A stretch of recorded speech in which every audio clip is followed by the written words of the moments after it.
Hello, everyone. My name is Ariella Wagner. I'm the founder of SunRay Construction Solutions. We help thousands of general contractors, subcontractors, and suppliers secure their lien and bond claim rights. Today, we have the amazing Emily, who is a construction lien law expert. And today's topic is going to be getting paid faster with liens, bonds, and contracts. So without further ado, I'd like to introduce the incredible Emily. Hi, good morning, everyone. Happy Friday. I hope everyone is excited for the holidays and things are winding down. I know I'm excited for the holidays this year. Okay, so let's jump right into it. I wanted to talk to you all today about getting paid faster with liens, bonds, and contracts. There's a chat box. If you'll have any questions, please submit them. I will try to get to them if we have time at the end of the presentation.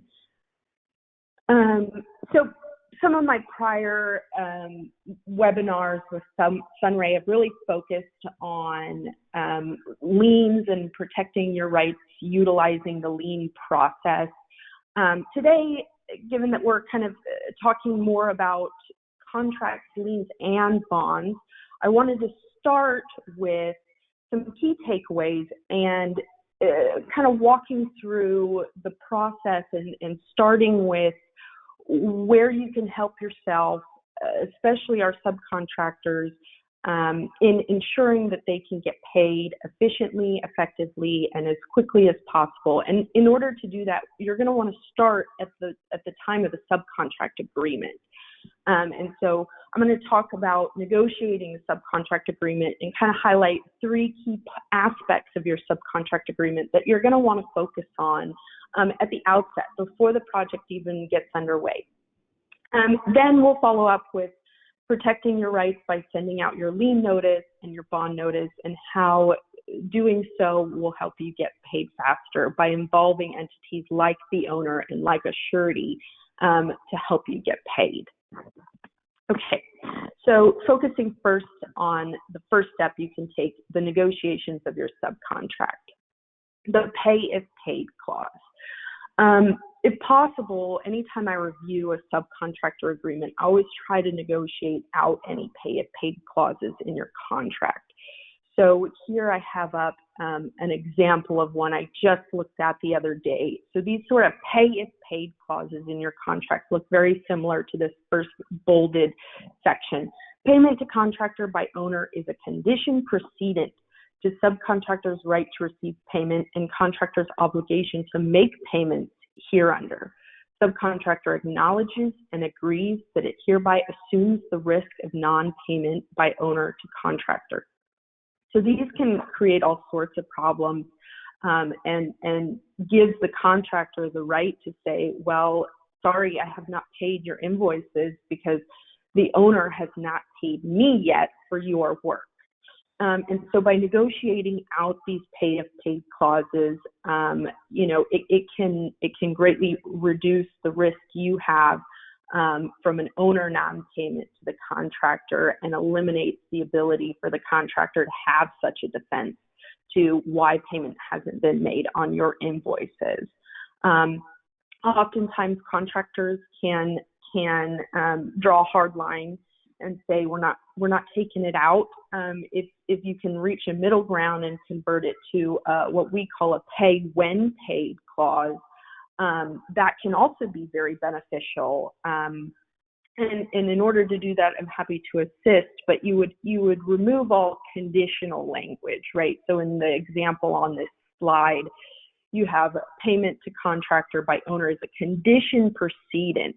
And so by removing that conditional language, oftentimes you will be able to convert the pay if paid to a pay when paid. And so just a example I have is for example, subcontract language that states contractor's obligation to make payment arises upon payment from the owner, but is not a condition precedent to its obligation to pay under this agreement. again, removing the conditional language or specifically stating that owner payment is not a condition precedent to contractor's obligation to make payment to the subcontractor is really going to help you in the long run to ensuring that your invoices get paid. All right. Item number 2 under the subcontract agreement, always try to negotiate, at the maximum a net 30 or less payment term on your invoices. It can minimize a whole multitude of things, but especially when it comes to evaluating the timing in terms of the payment on your invoice versus the timing requirements that you're going to need to meet under your lien notice deadlines and your bond notice deadlines. The most common example I can think of is you're reaching the end of your end of the project with your scope of work, and you're going to submit your final invoice that includes the retainage. And that invoice has a net 30, but you also have an obligation under Chapter 53 of the Texas Property Code to submit your notice of unpaid contractual retainage to protect your lien rights within 30 days of completing your work. And so there creates this issue of, well, technically my invoice isn't due yet, but I still have this obligation under statute to send out my lien notice. So which one do I don't want to do anything that I'm not technically entitled to under my contract. And so that's why having this net 30 or less is going to help you eliminate those sorts of issues. But my ultimate recommendation is always to comply with your statutory deadlines, get out your lien notices, get out your bond notices, regardless of the net 30 or net 45 payment terms that you have agreed to, because you can always go back once your invoice has been paid and release that lien claim, release that bond claim, but you can't retroactively go back in time and send your lien notices once the deadline has already passed. Okay, so last thing under the subcontract agreement is the proposal. And so I've actually had this come up a lot in the last year. I've realized how much time is spent by subcontractors putting together a proposal to detail the specific scopes of work being offered to the contractor, as well as what is not being offered. Certain exclusions are stated within the proposal. And despite all the effort that goes into putting together the proposal and the cost of that work, the contractor accepts by simply issuing their form subcontract agreement for signature. And that document contains terms and conditions that are very advantageous to the contractor and disadvantageous to the subcontractor. And so one of the things that has come up often for me is to really evaluate, the scope of work that is detailed in that subcontract agreement that you receive from the general contractor, and ensure that that scope of work tracks your proposal. And if it doesn't, you may want to consider whether or not you want to incorporate your proposal into the subcontract agreement to alleviate any issues down the road as to what scopes of work are included and which aren't.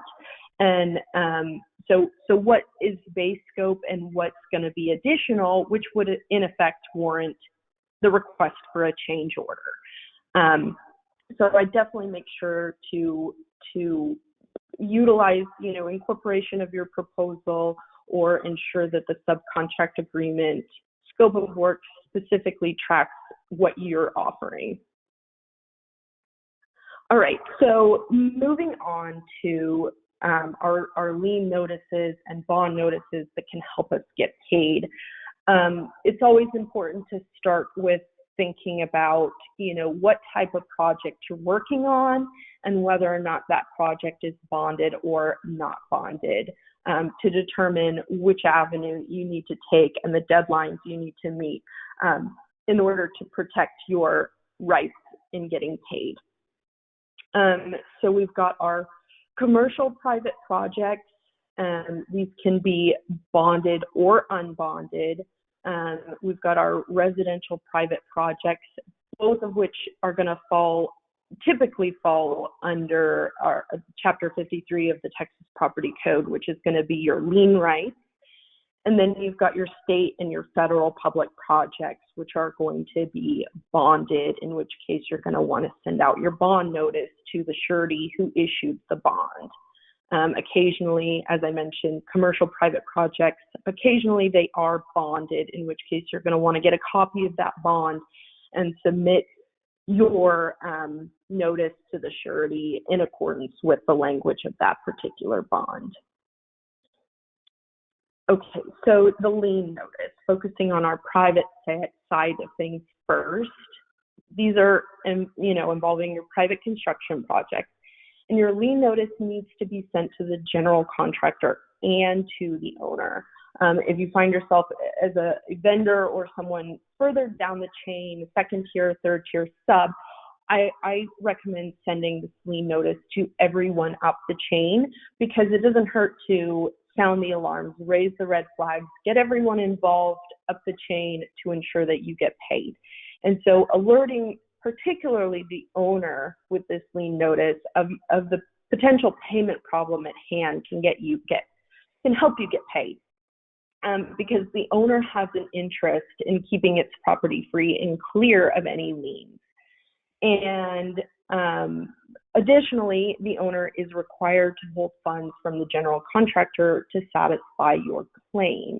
And so the owner is just another entity that can create leverage for you in terms of, you're asking the general contractor or the subcontractor for payment, and the owner is now an additional, leverage point of, hey, general contractor, I've paid you all your outstanding invoices. Why am I getting this lien notice from someone under you claiming that they haven't been paid? Why aren't you paying your invoices?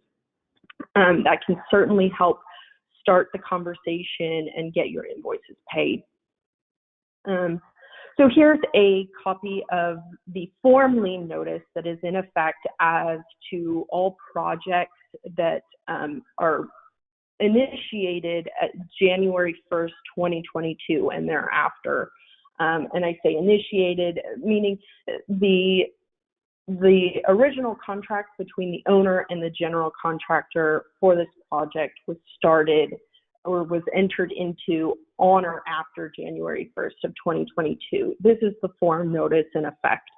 And I just wanted to kind of highlight this warning that's required to be in the form at the top of every lien notice that goes out.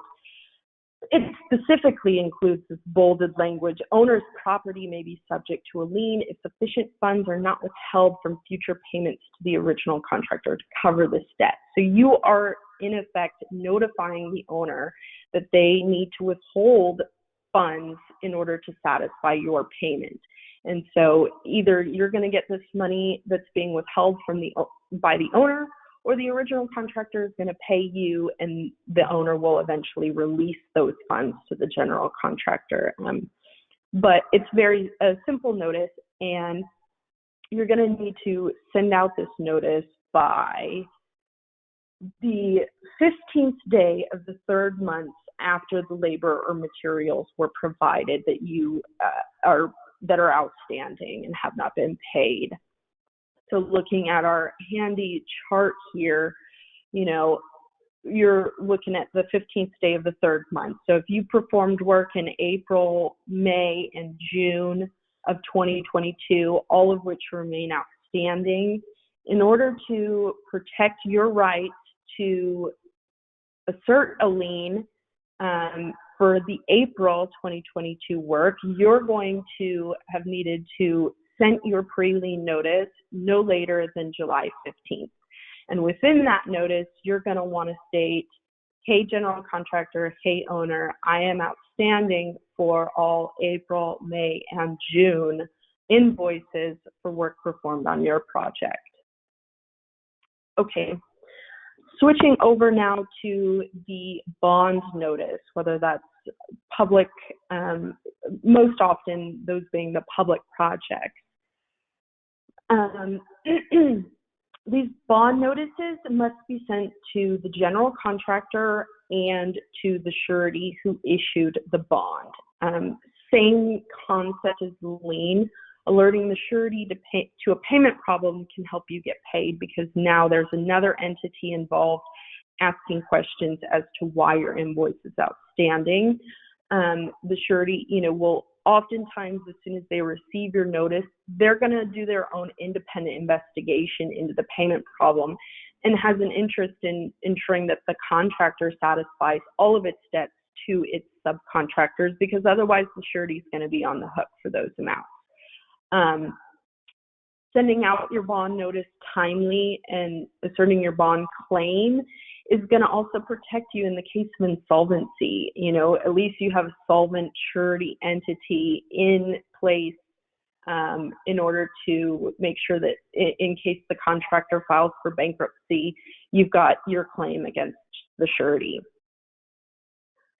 So as we looked at the lien notice form, there's no equivalent bond notice form, but the statute specifically requires that you include a sworn statement of account, meaning you're going to need to get your bond notice notarized, signed and notarized. And the sworn statement needs to include a statement that the amount claimed is just and correct, and all just and lawful offsets, payments, and credits known to the affiant have been allowed. And then it also includes that you're going to need to include the amount of any unpaid retainage on the account that has not become due within your bond notice as well. And your bond notice, same as the lien notice, needs to be sent to the surety no later than the 15th day of the third month after the labor or materials were provided, in order for it to be timely under the statute.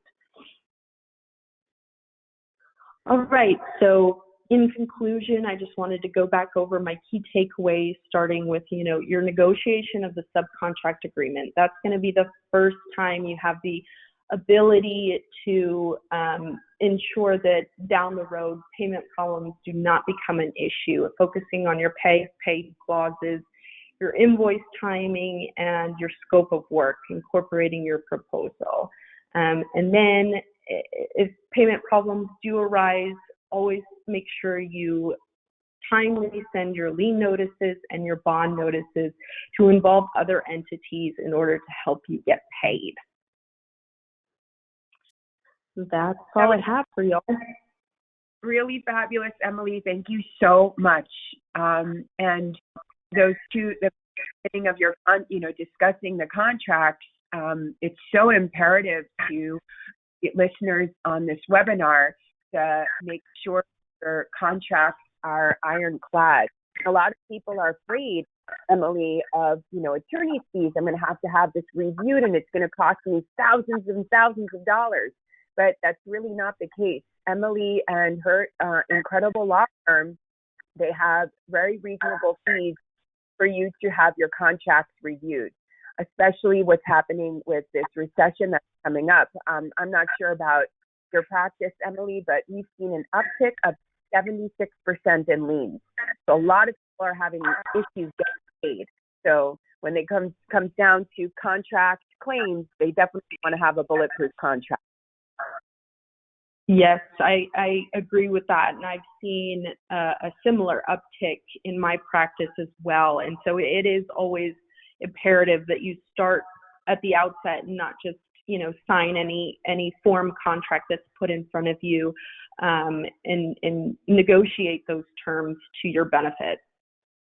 Absolutely. Another term that is, stop work. I see a lot of people that they have to continue working even though they haven't been paid. So that's another, I would imagine, a really important key contract as well. Yes, and I'm happy to discuss those particular provisions with anyone on the webinar. and any other clients, specifically in how to mitigate your risk when it comes to stopping work when your invoices have not been paid. Great. And we're going to have this webinar sent out to everyone, and we'll also give you a cheat sheet so that you know when to send your notices. That was really great, Emily. Thank you so much. Your presentation was fabulous. And so far, there aren't any questions, but if anyone does have any questions at all, our contact information is in front of you. And again, Emily, incredible job. Thank you, Ariella. Thank you, everyone.